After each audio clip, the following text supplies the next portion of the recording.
Ebbaluwa ya Yuda, essuula esooka. Okulamusa.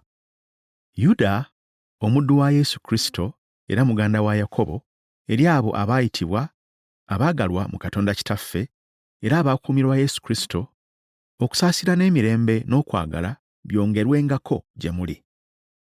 Omulamwa gw'ebbaluwa. Abaagalwa, bwe nnali nga nfuba okubawandiikira ku bulokozi bwaffe ffenna, nalaba nga nteekwa kubawandiikira nga mbakubiriza okulwanirira ennyo okukkiriza abatukuvu kwe baaweebwa omulundi ogumu. Kubanga waliwo abantu abayingira nga basensera abaawandiikirwa edda omusango guno, abatatya Katonda, abakyusa ekisa kya Katonda waffe, ne basinziira mu kyo okukola obukaba, ne beegaana omukulu waffe omu yekka era Mukama waffe, Yesu Kristo. Okulabula kubayigiriza ab'obulimba. Naye njagala okubajjukiza, newankubadde nga mwali mwategeezebwa dda, nga Mukama bwe yamala okulokola abantu mu nsi y'e Misiri, oluvannyuma n'azikiriza abatakkiriza. Ne bamalayika abataakuuma bukulu bwabwe bo, naye ne baleka ekifo kyabwe, yabasiba n'enjegere ez'ennaku zonna, n'abassa eri ekizikiza ekikutte, gye balindiririra okusalirwa omusango ku lunaku olukulu.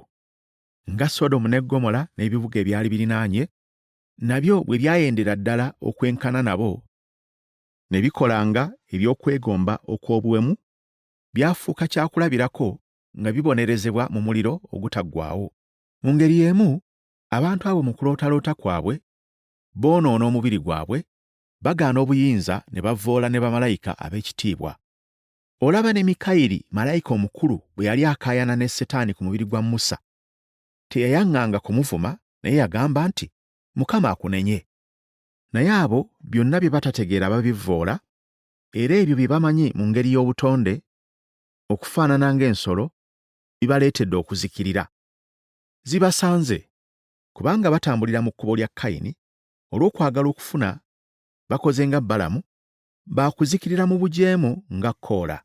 Abo babanga amabala amabi ku mbaga zammwe ez'okwagalana, nga tebatya kwerigomba, nga beefaako bokka, nga balinga ebire ebitaliimu mazzi ebitwalibwa empewo, emiti egiwaatula, egitalina bibala, egyafa emirundi ebiri, egyakuulibwa n'emirandira, balinga amayengo ag'ennyanja esiikuuse, bye bakola biswaza. Era balinga emmunyeenye eziva ku kkubo lyazo, eziterekeddwa ekizikiza ekikutte ennyo emirembe n'emirembe. Era abo Enoka eyaliwo ku mulembe ogw'omusanvu okuva ku Adamu, yaboogerako nti, Laba, Mukama yajja n'abatukuvu be kakadde, okusalira bonna omusango, n'okusinza omusango bonna abatatya Katonda, olw'ebikolwa byabwe byonna bye bakoledde mu butatya Katonda, n'olw'ebigambo byabwe byonna ebikakanyavu aboonoonyi abatatya Katonda bye bamwogeddeko.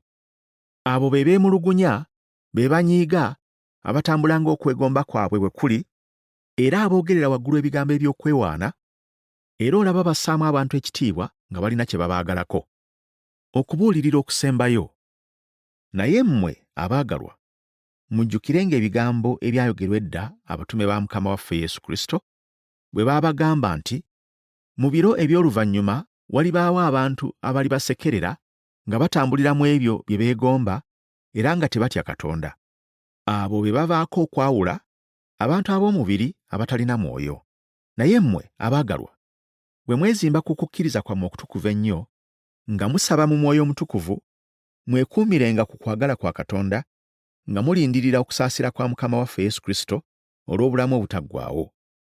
Ababuusabuusa mubasaasirenga, era abalala mubalokolenga, nga mubakwakkula okubaggya mu muliro, era abalala mubasaasirenga mu kutya, nga mukyawa ekyambalo omubiri kye gwasiiga amabala.